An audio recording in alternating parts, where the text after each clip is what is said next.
Bonjour Emmanuel et bonjour à tous. Cette semaine, Les Nouveaux Chemins vous propose de redécouvrir une série d'émissions diffusée en septembre 2011 et consacrée à Dostoïevski.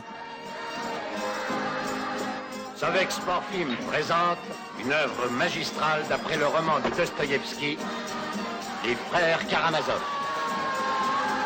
Les héros du célèbre roman de Dostoïevski sont incarnés par de grands interprètes qui expriment magnifiquement la force, l'amour et la passion contenus dans cette tragédie.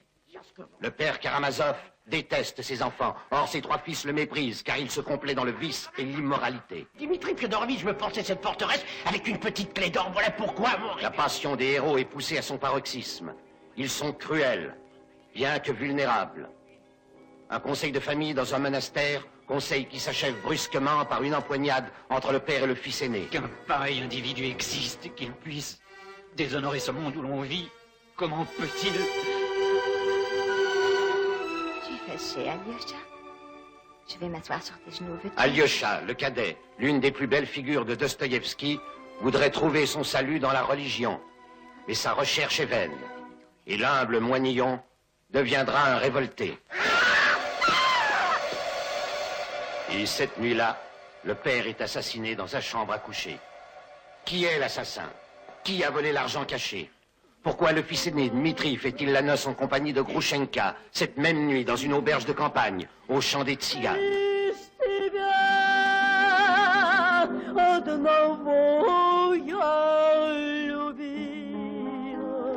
Tout est permis, rien n'est sacré. Telle est la devise d'Ivan Karamazov. Un procès mouvementé, la démence d'un témoin important, le suicide d'un autre témoin, bouleverse tout ce que l'instruction avait révélé. Mais la sentence fatale est prononcée et par son jugement, le tribunal brise en même temps plusieurs existences. Cet homme est l'assassin! Une production Mosfilm URSS.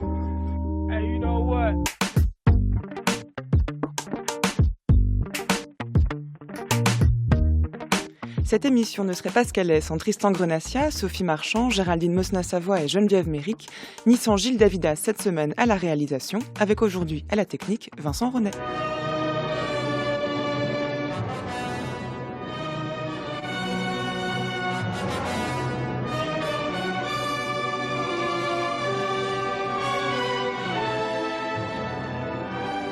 Après L'Idiot et Crime et Châtiment, c'est-à-dire après André Markovitch lundi et Jean-Louis Baquès hier mardi, c'est aujourd'hui d'un troisième monstre engendré par Dostoïevski que nous allons parler, le dernier d'entre eux, le plus musical, le plus philosophique et le plus volumineux aussi, celui qui fonde la culpabilité sur le parricide originaire et qui incarne les corps au point de faire puer un cadavre sur plusieurs chapitres. C'est le philosophe Michel Elchaninov qui vient nous en parler aujourd'hui, des frères Karamazov donc. Простите, батюшка, не скажете, где живет преподобный отец Зосима? Старец Зосим живет в скиту. Наглухо в скиту. Это шагов 400-500. Вот в те ворота. И прямо леском, леском. Не угодно ли я провожу вас? Премного вам благодарен. Bonjour Michel Elchaninov. Bonjour. La bande-annonce que nous avons entendue laissait entendre toute la passion, le crime, le procès, tout ce qui allait avoir lieu dans Les Frères Karamazov. Et pourtant, le roman commence, et on entend l'extrait ici même, s'il est en russe, dans un monastère. Oui, le roman commence dans un monastère. Dostoïevski est allé visiter un célèbre monastère en 1878, Optino, à quelques 200 km de Moscou. Et c'est un monastère un peu particulier, puisque dans ce monastère vivaient ce qu'on appelle des starets, c'est-à-dire des pères spirituels qui vivaient un peu à l'écart et qui avaient une sorte de charisme très important. Et Dostoïevski était allé voir un starets et il s'en est inspiré pour effectivement ouvrir son roman dans un monastère. On ne sait pas exactement où c'est, pas très loin de Moscou, quelque part en Russie, dans un monastère où vit un starets qui va bientôt mourir, et où un jeune homme, Alyosha Karamazov, qui sera le héros du roman, en tout cas un des héros, a décidé de devenir novice. Alyosha, qui est donc l'un des 4 frères Karamazov, puisque rappelons-le, dès maintenant, il y a donc 3 frères légitimes, Mitya, Ivan et Alyosha, et ce qu'on peut appeler un bâtard, un fils illégitime en tout cas. Voilà, comme les 3 mousquetaires, ils sont 4, c'est-à-dire qu'il y a l'aîné Dimitri, jeune homme passionné, prêt aux pires vilainies et aux pires bassesses, comme à des actes de générosité absolument insensés. Donc le grand frère. Ensuite, d'un deuxième mariage du père Fiodor, Ivan, l'intellectuel froid, négateur, renfermé. Et ensuite, le troisième frère, le troisième fils légitime, Alyosha, celui donc qui décide de devenir novice dans ce monastère, sans oublier ce qu'on découvre assez rapidement dans le roman. Smerdiakov, c'est le domestique du père, un jeune homme assez déplaisant, lui aussi très renfermé, épileptique, et qui est le bâtard, puisque Fiodor, le père, qui est un homme assez ignoble, débauché, rapace, avide, bouffon, comédien. Ce père a un jour décidé de violer une innocente, une folle en Christ. Il l'a violée et cette innocente a donné naissance donc à Smerdiakov, dont le père a fait son valet. Donc voilà une bien belle famille, un père unanimement méprisé et détesté, 4 frères qui se connaissent à peine parce qu'ils ont tous grandi dans des endroits différents. Leur père les a carrément abandonnés, donc ils ont grandi dans des familles d'accueil jusqu'à leur jeunesse. Et ces 4 frères, donc l'aîné Dimitri à 28 ans, Ivan à 24 ans, Smerdiakov à 24 ans et Alyosha à 20 ans, se retrouvent chez le père, autour du père, pour déballer leurs histoires de cœur et d'argent. Et la bande-annonce n'était pas mensongère, puisqu'il va y avoir un crime.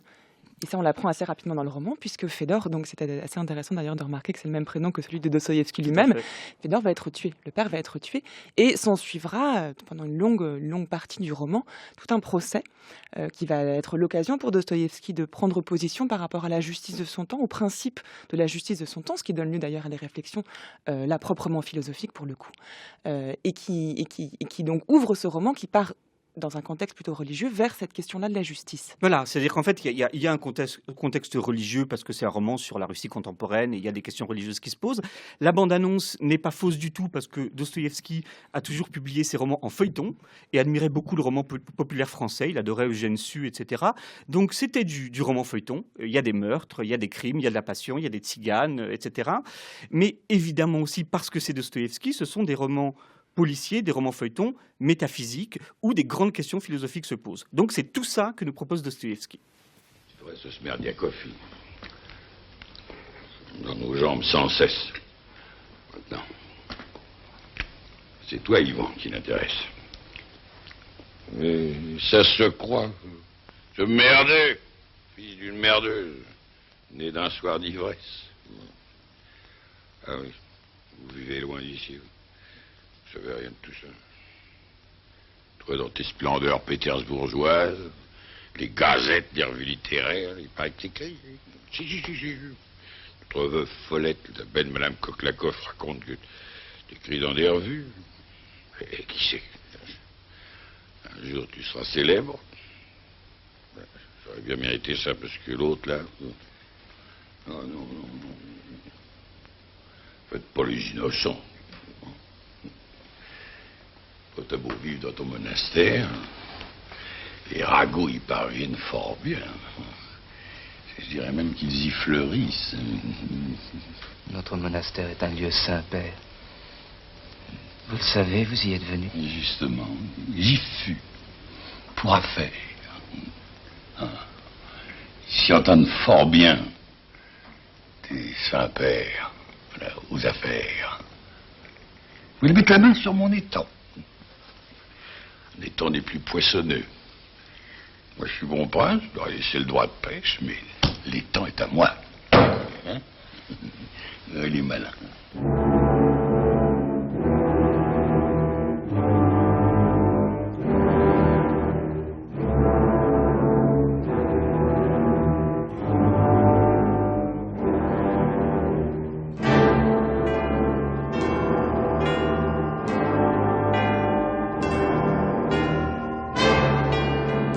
Faites pas les innocents, dit le père Fiodor, donc en l'occurrence Pierre Brasseur, qui interprète le rôle du père dans le film de Marcel Bluval qui date de 1969. Faites pas les innocents, dit le père à ses fils, sans savoir évidemment que l'un des fils va finir par le tuer. Tout à fait. Mais faites pas les innocents, c'est ce que pourrait dire également Dostoïevski. Dostoïevski ne croit pas vraiment ni à l'innocence des enfants, ni à l'innocence des personnes apparemment morales. Dostoïevski sait que sous toutes ces apparences, il y a énormément d'intentions cachées, de jouissances secrètes, de rancœur. Et c'est tout cela, effectivement, qui, à son contact, va se réveiller. Et l'un des 4 fils, effectivement, va le tuer. Alors cette question du parricide est intéressante puisqu'elle permet à Dostoïevski d'ancrer de manière très précise et de manière essentielle la question de la culpabilité qu'on a vu, qu'on a évoqué les jours précédents en parlant de l'idiot lundi et de Crime et Châtiment hier, puisque le parricide, si l'on en croit notamment la lecture que Freud propose des frères Karamazov, le parricide est cet acte originel qui fonde la culpabilité de l'homme. L'homme, la civilisation ne s'est développée qu'à partir du moment où l'on a tué le père. Et donc cette question du parricide, indépendamment de l'aspect roman policier et le procès auquel cela va donner lieu, permet, il me semble, à Dostoïevski vraiment d'ancrer cette réflexion sur la culpabilité. Michel Tchaminov. Alors, d'abord, il faut savoir que cette question du parricide et de la culpabilité par rapport à la mort d'un père, c'est une question qui est apparue très tôt dans la vie de Dostoïevski, puisque Dostoïevski n'a que 17 ans lorsqu'il apprend que son propre père a été assassiné par ses serfs, par ses paysans. Le père de Dostoïevski, depuis la mort de sa femme, était devenu alcoolique, violent, s'était retiré sur ses terres et les paysans le détestaient. Et Dostoïevski, à 17 ans, il apprend qu'il a été tué par les paysans. D'ailleurs, il n'y a pas eu de procès, finalement, il n'y a pas eu de châtiment pour ce crime. Et Dostoïevski, dans la seule lettre que l'on connaisse où il évoque ce meurtre, écrit cette phrase « L'homme est un mystère ». Et c'est ce mystère qu'il explore. Ce mystère, effectivement, de la mort du père, la mort violente, et peut-être de la culpabilité que lui-même a éprouvée, parce qu'il n'avait pas des rapports très faciles avec son père. Dans Les Frères Karamazov, bien des années plus tard, Dostoïevski écrit « Mais qui ne désire pas, au fond, la mort de son père ?» Donc, avant le freudisme, avant une théorisation, la théorisation serrée de Freud, Dostoïevski, de manière très libre, mais je trouve de manière aussi vaste et aussi complexe que ce que fera Freud plus tard, effectivement place cette culpabilité au cœur de son interrogation sur l'homme. Et ce qui est intéressant, c'est que dans Les Frères Karamazov, dans son dernier roman, dans le seul roman où enfin il revient à cette espèce d'angoisse originelle de la culpabilité, il va essayer de proposer des solutions pour vivre avec cette culpabilité. L'homme est un mystère, écrit Dostoïevski, et il écrit plus loin « Je m'occupe de ce mystère car je veux être un homme ». On a là, il me semble, toute la conception anthropologique de Dostoïevski. L'homme est un mystère, mais il veut s'en occuper pour être lui-même, pour accéder lui-même à ce rang d'humanité. Il me semble qu'on peut voir ça comme presque la profession de foi de Dostoïevski, romancier. Il écrit des romans pour s'atteler à ce mystère et lui-même se sentir homme. C'est ça. Et il va explorer toute sa vie ce mystère à travers des échecs comme celui de l'idiot, des drames comme celui du nihilisme des démons. Et enfin, dans le dernier roman, comme il sait que la fin approche, il sait que c'était déjà un vieux monsieur, il va mourir un an après la fin de la publication du roman, eh bien, il décide de proposer justement des pistes pour montrer ce que peut signifier être un homme aujourd'hui. Et être un homme signifie pour lui être coupable, c'est ce qu'on va voir, bien que dans ce roman, il me semble qu'on a là l'exemple d'une possibilité pour l'homme de n'être pas coupable d'emblée, puisqu'il y a une part très importante qui est accordée à l'enfance.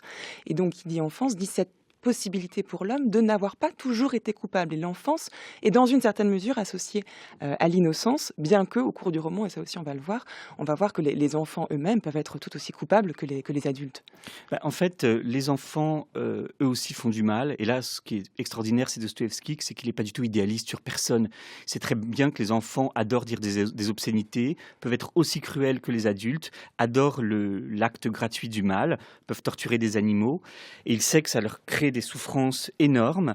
Et donc, sa solution à lui, la solution de Dostoïevski n'est pas d'isoler un territoire d'innocence, mais sa solution, on va sans doute y revenir, est de dire qu'on peut tous, plus ou moins sereinement, admettre notre culpabilité, une culpabilité globale pour tout le mal qu'on fait, et que cet aveu de culpabilité, pas devant la justice, mais devant les autres, est peut-être une voie pour une vie un peu plus heureuse.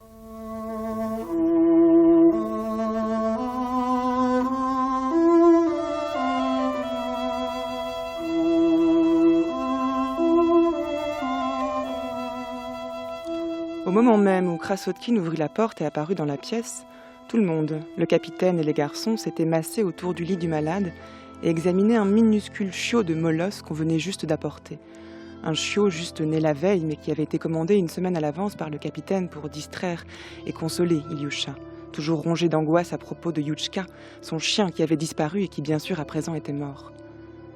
Mais Ilyusha, qui avait entendu dire et avait appris depuis 3 jours qu'on allait lui offrir un petit chien, et pas un petit chien tout simple, mais un vrai molosse, ce qui bien sûr était d'une importance terrible, avait beau montrer, par la finesse et la délicatesse de ses sentiments, qu'il était content de ce cadeau.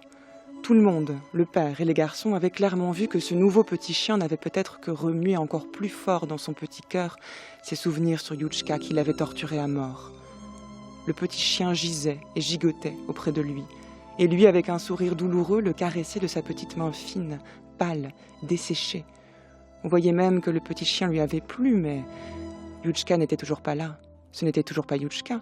Et s'il y avait eu Yuchka et le petit chien en même temps, là, le bonheur aurait été complet.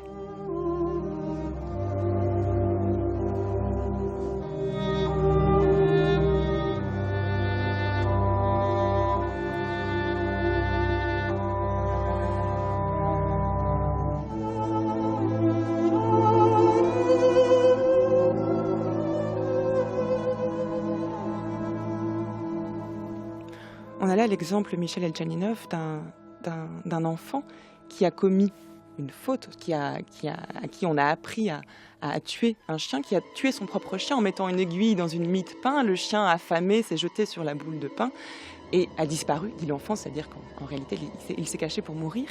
Et Ilyusha, qui est l'enfant en question, va véritablement mourir de sa culpabilité. Cette culpabilité d'avoir tué son propre chien va le tuer.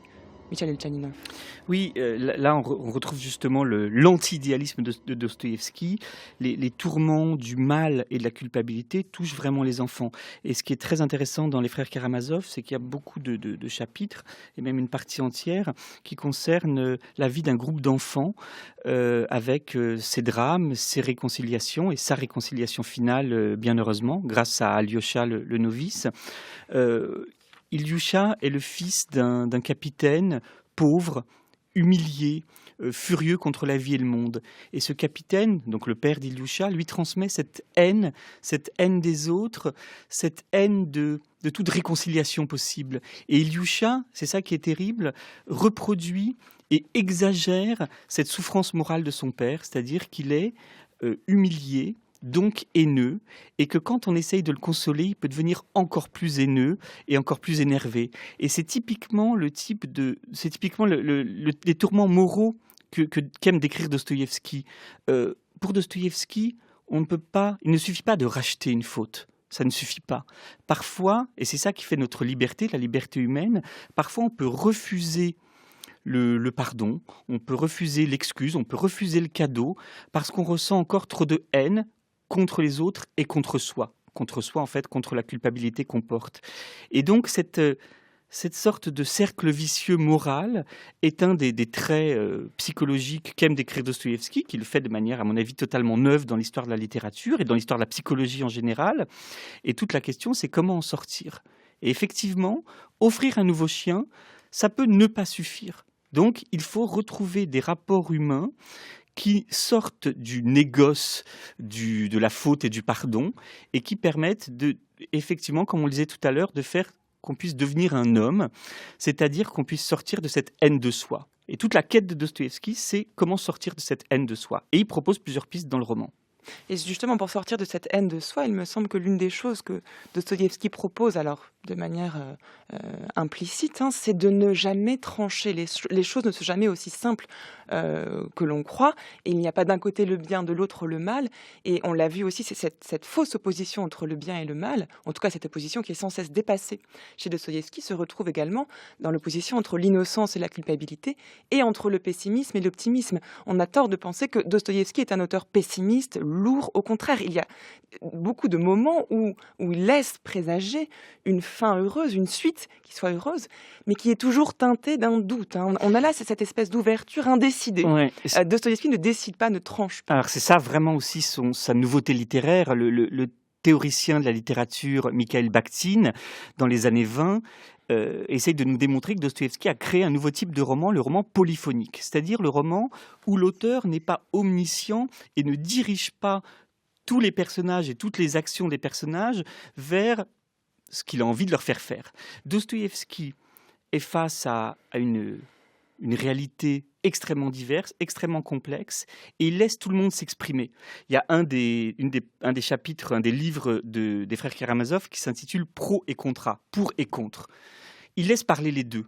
Et finalement, on s'aperçoit que les romans dostoïevskiens ont toujours des fins ouvertes. La fin des frères Karamazov est ouverte. On ne sait pas ce qui va arriver. On ne sait pas ce qui va arriver aux principaux personnages. Et c'est ça son talent, c'est de laisser effectivement exprimer des options philosophiques, des options psychologiques, mais de jamais conclure. Dostoïevski n'est jamais dans la dialectique. Pour lui, ça serait trop facile. Il laisse au lecteur le soin d'en comprendre ce qu'il veut, ce qui fait que l'interprétation de ces romans est d'ailleurs complexe et qu'on peut les comprendre dans des sens tout à fait opposés. Et surtout, il montre qu'effectivement les choses s'entremêlent. Il n'est ni pessimiste ni optimiste. Il y a des personnages lumineux. On a dans les frères Karamazov, on a le vieux starets Zosim, personnage lumineux, mais qui va mourir rapidement. On a un autre personnage lumineux, c'est Alyosha Karamazov, mais dont on ne connaît pas le destin. Et d'ailleurs, dans un entretien avec un journaliste, Dostoïevski avait laissé entendre que son héros Alyosha pourrait devenir un révolutionnaire lui-même, voire un régicide qui pourrait tuer l'empereur, sorte de parricide symbolique très fort. Donc on a des personnages lumineux, on a des personnages sombres, comme évidemment Ivan, qui se retire dans sa claustrophobie spirituelle. Et le talent de Dostoïevski, justement, c'est de nous les montrer, de les opposer, mais de ne jamais conclure. Les montrer, les opposer au sein d'une structure romanesque qui, en l'occurrence, dans les frères Karamazov, est particulièrement frappante, puisque, on l'a vu, maintenant on le sait, il y a d'un côté le monastère, de l'autre la famille Karamazov, et enfin les écoliers. On a là vraiment trois thèmes majeurs qui habitent l'esprit de l'écrivain au moment où il écrit, qui sont à la fois la foi orthodoxe pour le monastère, les enfants qui sont donc criminels et victimes, et enfin le parricide. Ces trois thèmes sont comme trois instruments différents d'une même symphonie, avec un motif unissant, peut-être la mélodie, qui est Alyosha. Vous avez juste évoqué l'importance d'Alyosha. Peut-être on peut considérer ce personnage comme étant ce motif qui vient unir là ces différents instruments. Effectivement, Alyosha fait le lien entre les trois univers, puisque Alyosha est un cœur pur, il aime beaucoup les enfants, il s'en occupe. Alyosha veut être novice dans le monastère, il s'y installe avant d'avoir pour mission de revenir vers le monde, parce qu'Alyosha ne veut pas s'enfermer dans un monastère. En tout cas, sa mission n'est pas de s'enfermer dans un monastère. Et Alyosha essaye de réconcilier ses frères. Il n'y arrive pas vraiment. Et il essaye d'empêcher un meurtre. Il n'y arrive pas non plus. Donc Alyosha est effectivement le personnage qui fait le lien. Mais en fait, ce qui est très intéressant, ce qui est très fin dans la structure du roman, c'est qu'en fait, toutes ces parties se répondent. C'est-à-dire que ce qui échoue dans la famille Karamazov, c'est-à-dire une réconciliation finalement, le sentiment de faire partie d'une seule et même famille, eh bien, peut être résolu chez les enfants. Chez les enfants, il y a des moments dramatiques, mais à la fin, il y a une réconciliation. Donc, ce qui est intéressant, c'est que Dostoïevski, qui est, quand il écrit Les Frères Karamazov, déjà presque un vieux monsieur, en tout cas il est proche de la mort, revient sur son drame originel. C'est le dernier roman qu'il écrit voilà. En 1868. C'est son dernier roman, en 1878. 78, c'est son dernier roman. Et dans ce roman, il essaie de s'adresser à la jeunesse, c'est-à-dire qu'il essaie de faire un roman d'espoir. Donc il décrit des jeunes, il décrit Alyosha, il décrit des enfants, et il essaie de montrer ce que pourrait être une société qui ne se dirigerait pas ni vers le cynisme du capitalisme russe en pleine explosion, ni vers le totalitarisme, c'est-à-dire une société dirigée par une idéologie socialiste pour lui. Donc il essaie de montrer que chez ces jeunes, il y a une force qui peut être destructrice, mais qui peut se muer aussi en force constructrice d'une société nouvelle. C'est pour ça qu'il mêle ces motifs et qu'il montre les échecs et les potentielles réussites de ce monde qu'il décrit. Mais plus que dans ses autres romans, dans les romans précédents, Dostoïevski, au sein des frères Karamazov, exprime un questionnement. Alors, je ne sais pas s'il prend position, mais en tout cas, il donne les éléments pour et contre qui permettent de réfléchir à un questionnement essentiel, qui est le problème du mal sur la terre, du mal chez les hommes, et donc cette opposition entre la justice humaine et la justice divine. Et cela, c'est exprimé par un dialogue entre Alyosha et Ivan, où Ivan montre bien que le mal, quelles que soient les raisons qui peuvent conduire quelqu'un à agir de façon coupable, le mal n'est jamais, jamais excusable et que la douleur d'un enfant est absolument injustifiable. Écoutez. Mais voilà pourtant les petits-enfants. Et là, avec eux, qu'est-ce que je fais? C'est une question que je suis incapable de résoudre. Je le répète pour la 100e fois, des questions, il y en a des milliers, mais je n'ai pris que les petits-enfants parce que là, ce qu'il faut que je dise devient d'une clarté imparable. Écoute, si tout le monde doit souffrir pour que cette souffrance achète une harmonie universelle, les enfants, eux, ils y sont pour quoi? Dis-moi, s'il te plaît. On ne comprend pas du tout pourquoi eux aussi, ils doivent souffrir et pourquoi eux, ils doivent acheter l'harmonie par la souffrance. Pourquoi eux aussi, ils se sont retrouvés comme matière servant de fumier en eux-mêmes à je ne sais quelle harmonie future. La solidarité des hommes dans le péché, c'est une chose que je comprends. Je comprends aussi la solidarité dans la vengeance. Mais cette solidarité dans le péché, elle ne s'étend pas tout de même jusqu'aux petits-enfants. Et si la vérité est que, réellement, eux aussi, ils sont solidaires de leur père dans tous les crimes de leur père, alors évidemment, cette vérité-là n'est pas de ce monde, et moi, elle me reste incompréhensible. Il y a peut-être un plaisantin qui pourra dire que, de toute façon, l'enfant, il grandira et il aura le temps de pécher. Oh, Alyosha, je ne suis pas en train de blasphémer. Je comprends ce que ça devrait être, le bouleversement dans la nature, quand tout, au ciel et sous la terre, se fondra en une seule voix de louange, et tout ce qui vivra ou qui aura vécu s'exclamera « Tu es juste, Seigneur, car tes voies se sont ouvertes. » Mais le hic, il est là, parce que c'est ça que je suis absolument incapable d'admettre.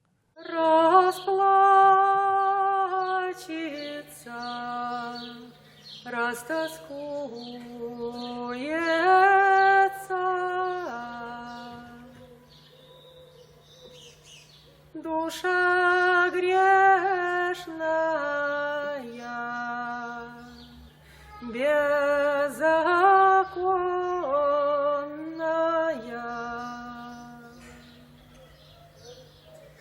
Ой, как мне душе на суд страшен идти,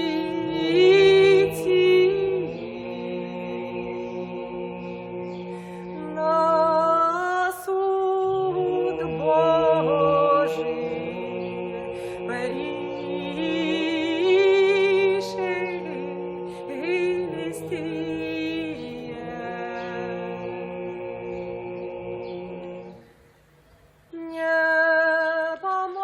Dans ce texte, Michel Elchaninov, Ivan Karamazov montre en quel sens le mal est à la fois incompréhensible pour la raison et injustifiable aux yeux de la foi et aux yeux de la religion. On est là dans une double impasse qui fait que Ivan Karamazov se retire dans une forme de scepticisme et qu'il rejette absolument l'idée d'une harmonie universelle. Voilà, c'est-à-dire que Ivan donc, est un intellectuel, pas un intellectuel de salon, c'est juste quelqu'un qui réfléchit, qui va jusqu'au bout de ses réflexions. C'est quelqu'un d'assez radical. Et il n'est pas un athée, c'est-à-dire qu'il ne refuse pas l'existence de Dieu. Il est prêt à admettre l'existence d'un Dieu. Par contre, il s'insurge contre l'idée que la création soit harmonieuse. La création, c'est-à-dire le monde soit harmonieux. Et du coup, il refuse tout ce que l'Église propose et ce qu'on appelle l'économie du salut, c'est-à-dire nos péchés seront rachetés, etc., etc. Il le refuse à cause effectivement de ce scandale absolu qu'est le mal, et notamment le mal à son paroxysme, qui est le viol, la torture infligée à des enfants innocents. Dans ce chapitre où il discute avec son frère Alyosha, il fait une liste absolument terrifiante, que Dostoïevski d'ailleurs a tout bonnement prise dans les faits divers de l'époque, de torture d'enfants. Et il explique qu'il ne peut pas refuser, il ne peut pas accepter le salut futur au prix de cette souffrance. Donc il refuse aussi le salut par l'amour du Christ, l'amour du Dieu homme. Donc en fait, Ivan refuse toutes les tentatives rationnelles et théologiques de théodicée, c'est-à-dire de justification de Dieu et de justification du mal au sein d'une économie du salut. On a là un adversaire implicite qui est Leibniz, qui lui justement essaie de montrer que le mal peut être toléré dans la mesure où, si l'on établit un calcul, Si l'on additionne la somme de mal et la somme de bien, et que la somme de bien est supérieure, alors dans ce cas, on peut accepter et tolérer le mal au nom d'un moindre mal finalement, hein, que l'on doit accepter le mal puisqu'il fait partie d'une économie, d'une harmonie universelle. Voilà, Et Ivan s'oppose à ça, à cette forme de calcul vis-à-vis du mal. Le mal, lui, est par essence injustifiable. Voilà, chez Dostoïevski, il y a une vraie réponse philosophique au rationalisme de Leibniz. C'est-à-dire que pour Dostoïevski, le moindre mal fait à un innocent fait chanceler tout l'édifice. Et c'est une réflexion qu'on retrouvera évidemment tout au long du XXe siècle. Est-ce qu'on peut gérer, calculer un mal? Est-ce qu'on peut l'intégrer à un équilibre? Eh bien, pour Dostoïevski, la réponse est clairement non. Du coup, Ivan Karamazov refuse la rationalité de la création et d'un calcul. Il refuse également la religion. Et il refuse également sa morale. Or, pour lui, pour Ivan, c'est la religion qui fonde la morale. Et cette fameuse phrase qu'on lui prête souvent, « Si Dieu n'existe pas, tout est permis », même de vouloir la mort de son père, même d'organiser la mort de son père. Donc on voit bien que chez Ivan, cette indignation devant le mal va conduire à une forme de nihilisme moral, ce qui va en faire l'assassin spirituel de son père. Il est intéressant de constater que lorsque Dostoïevski fait énoncer à ses propres personnages une conception philosophique, celle-ci, en tout cas dans le cas d'Ivan Karamazov, est propre au nihilisme. C'est une façon d'énoncer quelque chose en condamnant tout le reste. Oui, et Dostoïevski est fasciné par le nihilisme, et surtout un nihilisme aussi profond et finalement aussi humain que celui d'Ivan. Il n'y a aucun cynisme chez Ivan, il y a juste un désespoir de voir que le bien futur ne peut racheter le mal présent. Et donc chez Dostoïevski, il y a vraiment même si Ivan peut être considéré comme son adversaire idéologique à Dostoïevski, en même temps, Dostoïevski, comme on l'a dit tout à l'heure, le laisse parler, le laisse s'exprimer. Et d'ailleurs, dans une lettre, pendant qu'il rédige Les Frères Karamazov, Dostoïevski écrit « Je me demande si par moment le point de vue de l'athée n'est pas plus puissant ». Vous voyez, comme quoi vraiment on a chez cet écrivain une manière d'essayer de porter à leur paroxysme des positions philosophiques radicales. Oui, c'est cela. Et d'ailleurs, ça pose la question directement, il me semble, de la position de Dostoïevski lui-même, puisqu'il laisse Ivan parler. Il n'adhère pas à tout ce que dit Ivan. Cela dit, Dostoïevski diffère quant à sa conception de la religion, des rapports entre foi et religion. Donc, dans quelle mesure est-ce que l'opinion, ou en tout cas la position de Dostoïevski s'exprime à travers ce roman, Michel Jelinek? Dostoïevski pense qu'on peut vivre, tout simplement, je vais dire ça dans des mots très simples, parce que Dostoïevski le dit dans des mots très simples, qu'on peut vivre une vie vivante. La vie vivante, c'est une żyva жизнь en russe, c'est une expression qu'on trouve notamment dans son avant-dernier roman, L'Adolescent. C'est une vie où on aime toute la création. Un peu dans une perspective un peu franciscaine. On aime la création, on aime les autres, on est heureux, on est de bonne humeur. On a un rapport éthique naturel et simple avec les autres. Donc chez Dostoïevski, tout passe par cette ouverture à autrui et à la création, aux animaux, à la terre, à la nature, etc. Donc Dostoïevski va essayer de nous montrer dans tout le roman, et pas seulement dans ses passages philosophiques, que la solution serait de réinstaurer un rapport à autrui qui soit équitable et à peu près joyeux. Et donc ça, c'est l'enjeu de tout le roman, c'est de montrer que contre le désespoir intellectuel d'Ivan, il y a une autre forme de vie possible. Cette vie, elle s'exprime évidemment dans l'autobiographie du père Zosim, de ce vieux moine, qui va raconter comment on peut être heureux et comment lui a découvert le bonheur. Elle va s'exprimer aussi, bien sûr, dans tous ces détails du roman, c'est-à-dire des moments d'attendrissement du frère Dimitri, des moments de réconciliation entre les enfants, des moments d'amour de la création chez Alyosha. C'est-à-dire qu'en fait, à des questions philosophiques, Dostoïevski répond par du roman. Il répond par la description la plus complète possible de la vie de ses personnages. Et pourtant, on ne peut pas non plus lire ce roman comme étant une célébration de la vie, y compris de la vie dans ses détails, dans son aspect quotidien, puisqu'il me semble que chez Dostoïevski, l'affirmation de la vie, la note d'espoir, n'est pas séparable de la religion et même du Christ lui-même. On l'a vu avec le personnage de l'idiot. Elle est séparable de la religion officielle. C'est-à-dire que Dostoïevski, quand il était jeune, comme il le dit dans une lettre à sa sortie de bagne, est passé par l'épreuve du doute. C'est un enfant de son siècle. Dostoïevski a douté. Dostoïevski n'est pas un spécialiste de théologie. Dostoïevski essaye d'inventer une solution chrétienne pour des temps modernes. C'est-à-dire pour des temps où la liberté est la valeur absolue, pour des temps où on n'a plus envie de vivre l'aliénation religieuse, on n'a plus envie de vivre la religion comme une obligation, comme une aliénation, des temps où de nouvelles idéologies font surface. Bref, Dostoïevski essaye d'inventer une formule qui certes est chrétienne, mais qui surtout pour lui une formule de vie accomplie, de plénitude de vie. Dostoïevski, avec sa seconde femme, a vécu la plénitude. Il a été très heureux en ménage, très heureux en couple, il aimait ses enfants, il avait une sorte de puissance vitale qui l'a rendu heureux. Cette puissance vitale-là, évidemment, il l'interprète de manière chrétienne. Oui, il écrit quand même, si quelqu'un me prouvait que le Christ est hors de la vérité, je préférerais demeurer avec le Christ qu'avec la vérité. Oui, alors ça, c'est une formule aussi qui apparaît dans Les démons. C'est une formule, là encore, anti-rationaliste. On la trouve aussi dans la lettre que vous citiez voilà. tout à l'heure. Donc c'est la lettre où il dit qu'il est un enfant du siècle, un enfant de l'incroyance et du doute jusqu'à ce jour, et même, je le sais, jusqu'au tombeau. Voilà. Et malgré ça, malgré ce qui paraît être un athéisme jusqu'au bout, il affirme que s'il avait le choix entre la vérité et le Christ, il choisirait le Christ. Parce que pour lui, la vérité s'impose. Or, chez lui, il y a une telle exaltation de la liberté que ni religion, ni vérité ne peuvent s'imposer. En revanche, choisir, c'est choisir une personne vivante, donc le Christ, pour lequel il a une admiration toute sa vie. D'abord une admiration un peu laïque, puis une admiration un peu plus religieuse. Mais en gros, il s'agit de choisir entre une vérité logique qui s'impose. Ça peut être le socialisme scientifique, l'utilitarisme, la théorie de l'agent rationnel en économie. Choisir entre une vérité qui s'impose et une vie intersubjective, c'est-à-dire la relation avec un autre être, symbolisé chez lui par le Christ, c'est-à-dire un être bon et parfait, mais surtout une relation bonne et parfaite. Donc quand il dit ça, Dostoïevski, vraiment ici, montre qu'il y a une bifurcation entre l'imposition d'une logique et le choix de relations humaines. Et c'est pour ça d'ailleurs qu'il n'écrit pas des traités de philosophie, qu'il écrit des romans. Donc ce qu'il faut bien comprendre, c'est Dostoïevski a des options philosophiques à proposer.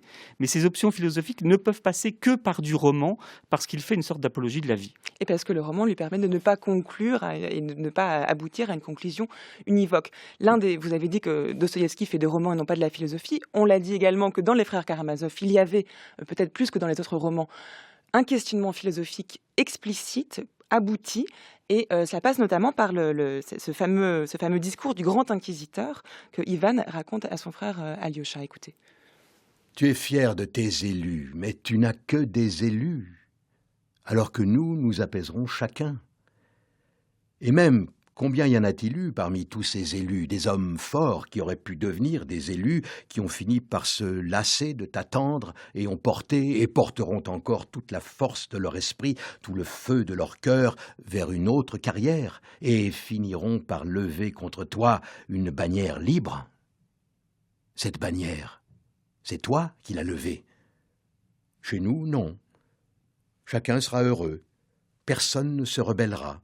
Personne ne s'entretuera plus à tout bout de champ, comme dans ta liberté à toi. Oh, nous arriverons à les convaincre qu'ils ne deviendront libres qu'au moment où ils renonceront pour nous à leur liberté et ils se soumettront. Et quoi? Ce que nous leur dirons, ce sera juste ou ce sera un mensonge? Ils comprendront eux-mêmes que nous avons raison, car ils se rappelleront jusqu'à quelles horreurs d'esclavage et de troubles ta liberté aura pu les pousser. La liberté de l'esprit, la science, les conduiront jusqu'à de tels labyrinthes, les placeront devant de tels miracles, de tels mystères inexpliqués, que quelques-uns d'entre eux, les insoumis et les farouches, s'élimineront eux-mêmes. Les autres, insoumis mais plus faibles, s'élimineront les uns les autres. Et les troisièmes, ceux qui seront restés, les faibles et les malheureux, ramperont à nos pieds en criant « Oui, vous aviez raison, vous étiez seul à détenir son mystère. Nous revenons vers vous, sauvez-nous de nous-mêmes. » Cette rencontre entre l'inquisiteur d'un côté et le Christ de l'autre permet d'exposer deux conceptions différentes de la liberté, puisque l'inquisiteur explique au Christ pourquoi l'homme dénué de liberté, à qui l'on enlève sa liberté, est plus heureux que l'homme libre. Et donc pourquoi la liberté spirituelle que le Christ a voulu offrir aux hommes ne peut entraîner que leur misère et leur désarroi. Et là, je renvoie à ce que l'on disait hier, quand on parlait de Crime et Châtiment avec Jean-Louis Bacchès. La liberté humaine est à la fois ce qu'il y a de plus précieux, mais ce qui peut conduire au mal. Et l'argument de l'inquisiteur est légitime, se tient. Michel Janina. C'est l'argument d'Ivan.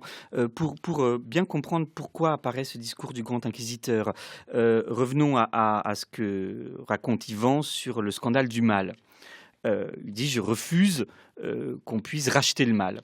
À ce moment-là, Alyosha, son frère, lui oppose ce qu'on appelle en théologie l'argument de la croix. Alyosha lui dit « si, il y a un être qui peut pardonner toutes les atrocités vécues par les hommes, c'est le Christ lui-même, parce qu'il a été martyrisé et qu'il a tout de même pardonné à tous les hommes. Donc, le Christ, lui, peut tout pardonner parce qu'il a versé son sang innocent. Donc, le scandale du mal peut être racheté de l'intérieur par le martyre du Christ. Donc, argument théologique fort opposé à Ivan. À ce moment-là, Ivan, comme s'il avait prévu la réponse, lui sort quelques feuillets, ils sont dans un cabaret, lui sort quelques feuillets et dit « Tu sais, j'ai composé une sorte de poème, enfin, c'est pas vraiment un poème, c'est le synopsis d'un poème qui s'appelle Le Grand Inquisiteur, où je vais donner une réponse définitive à ton argument du Christ sauveur du monde parce qu'il a lui-même souffert. » Et son argument est le suivant, le Christ est venu apporter non la paix, mais la souffrance au monde, parce qu'il leur apporte la liberté. La liberté comme un cadeau empoisonné. Comme un cadeau empoisonné. Et donc, Ivan, à ce moment-là, déploie un très beau récit symbolique. Nous sommes au XVIe siècle, à Séville, et le grand inquisiteur, tout d'un coup, voit revenir le Christ parmi la foule. Évidemment, immédiatement, il le fait emprisonner. Et il essaye de lui démontrer, au fond de son cachot, du cachot où il a jeté le Christ, que finalement le peuple est beaucoup mieux sans le Christ, mais avec l'Église, et beaucoup mieux sans cette liberté de faire le bien et le mal, beaucoup mieux qu'avec cette Église où tout est tranquille, où tout est racheté. Donc, Ivan explique, par la voix du grand inquisiteur, que la liberté, effectivement, est porteuse de souffrance. C'est le petit Ilyusha dont on parlait tout à l'heure. Il a eu la liberté de faire mourir un chien, il a la liberté de refuser un cadeau, il a la liberté de toujours se sentir coupable, alors que une structure comme l'Église ou comme un État totalitaire vont apporter de la paix. C'est ce que j'allais dire, c'est l'argument de base du totalitarisme, dire que l'homme est plus heureux s'il renonce à sa propre liberté au nom d'un bonheur collectif. Voilà, et c'est exactement ici ce à quoi pense Dostoïevski, c'est-à-dire une société qu'il appelle, lui, le palais de cristal, c'est-à-dire une société parfaite où le mal serait expliqué par des raisons, par exemple, sociales et scientifiques. Si vous avez fait le mal, c'est que vous étiez dans une position sociale difficile. Donc le mal n'est qu'une protestation contre votre condition sociale. Donc il n'y a plus à souffrir du mal qu'on commet librement. Tout peut être expliqué. Dans le cas de l'inquisiteur, nous sommes dans le cadre d'une église, eh bien le mal est pardonné. Et finalement, les inquisiteurs sont les saints du despotisme. Les inquisiteurs prennent sur eux le mal du peuple et, en revanche, rendent le peuple heureux. Donc, pour Ivan, la liberté, cette fameuse liberté du Christ, n'apporte que souffrance. Et pourtant, est-ce que Ivan ne se contredit pas lui-même lorsqu'à la fin de ce récit, il raconte comment le Christ se lève et va embrasser l'inquisiteur en signe de pardon, ce à quoi l'inquisiteur ne peut rien répondre, le libère mais lui demande de s'en aller. Est-ce que là, finalement, on n'a pas la victoire du Christ sur l'inquisiteur? C'est ce que croit comprendre son frère Alyosha, qui lui dit « Mais tu viens de faire un éloge du Christ », puisque le Christ, au lieu de parler, agit, et agit par un geste de réconciliation. Par cela, il veut dire que la liberté ne se raconte pas. La liberté n'est pas un discours. La liberté est une sorte de puissance vitale. Et effectivement, Ivan, dans ce récit, attend quelque chose de son frère. Il attend qu'on lui dise qu'il n'est pas si désespéré, que la liberté n'est peut-être pas si inutile, que le mal, tout de même, est malheureusement le fruit à payer de la liberté humaine. Il attend cette parole de son frère Alyosha. Mais Alyosha, qui a beau être tout à fait religieux, qui est un novice, n'est qu'un réaliste. Alyosha ne comprend pas du tout la portée universelle et philosophique du discours de son frère. Ni la détresse psychologique de son frère. Et en cela, Alyosha est tout aussi coupable de la mort de son père que ses autres frères. En effet, Alyosha devrait arrêter Ivan. Ivan est sur la pente du désespoir, la pente du nihilisme. C'est pour ça qu'Ivan ouvre son cœur à Alyosha et lui demande de l'aide. Alyosha ne le comprend pas. Il dit, mais là, tu viens de me parler des jésuites, tu viens de me parler des catholiques, mais nous, on est orthodoxes, on n'est pas du tout comme ça.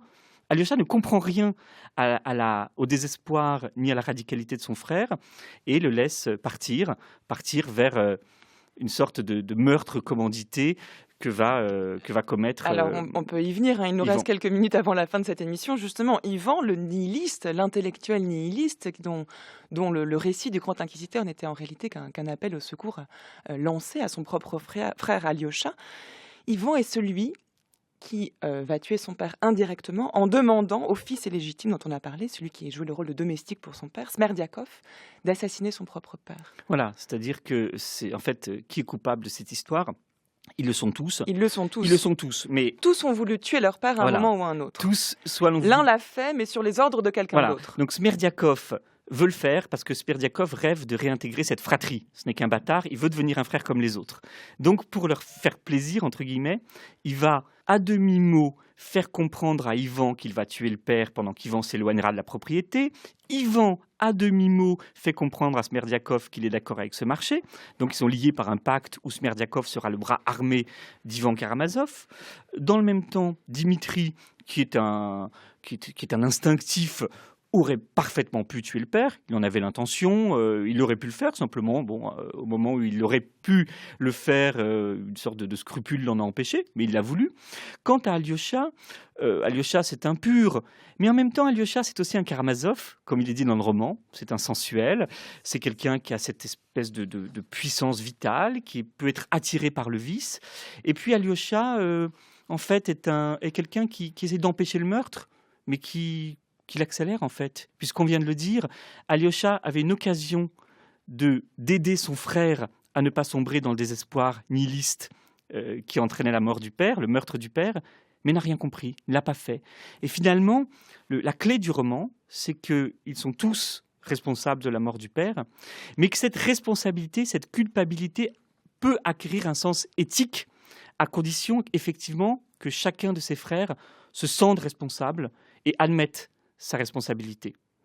On a donc là la volonté de fonder la justice humaine sur une base éthique, qui est l'acceptation de la culpabilité de tous. Voilà, c'est-à-dire qu'il y a un très beau moment du livre où Zosim cite les paroles de son petit frère qui est en train de mourir, le staré Zosim, et le petit frère dit « Il faut comprendre que nous sommes tous coupables de tout devant tous. » Et ça, c'est pour lui la voie du salut. C'est-à-dire qu'au lieu de chercher les coupables du point de vue de la justice, il faut comprendre que nous sommes tous capables, par notre liberté, de commettre du mal, et que la voie de la réconciliation serait peut-être justement de tous demander pardon aux autres. Sachez, leur dit Alyosha, qu'il n'y a rien de plus noble, de plus fort, de plus sain et de plus utile dans la vie qu'un bon souvenir, surtout s'il provient du jeune âge, de la maison paternelle.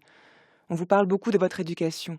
Or, un souvenir sain, conservé depuis l'enfance, est peut-être la meilleure des éducations. Si l'on fait provision de tels souvenirs pour la vie, on est sauvé, définitivement.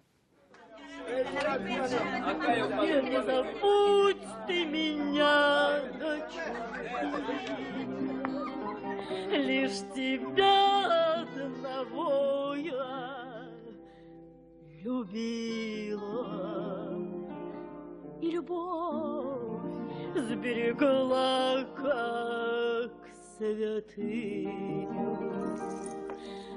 Лишь тебя одного я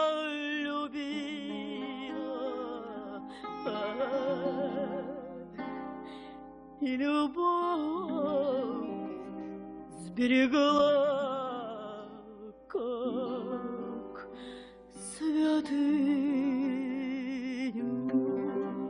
Лишь тебе одному доверяла мои тайны. Merci Michel Enchaninov. Je rappelle que de vous, on peut lire cet ouvrage sur Dostoïevski qui s'appelle Dostoïevski, roman et philosophie, qu'on trouve aux éditions PU.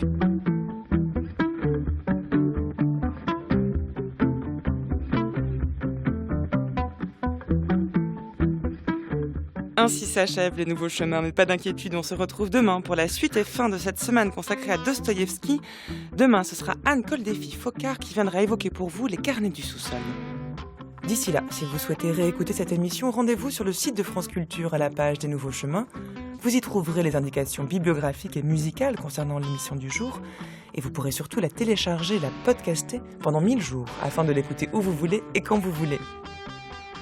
Et rendez-vous également sur les pages Facebook et Twitter des Nouveaux Chemins, où l'équipe met en ligne quotidiennement l'émission du jour.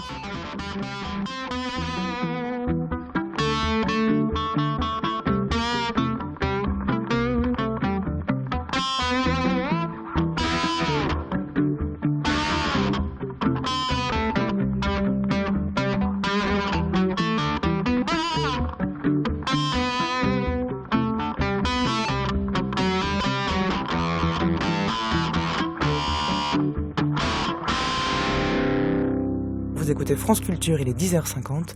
C'est l'heure de retrouver sans plus attendre Martin Kénéen pour Grand Amphi.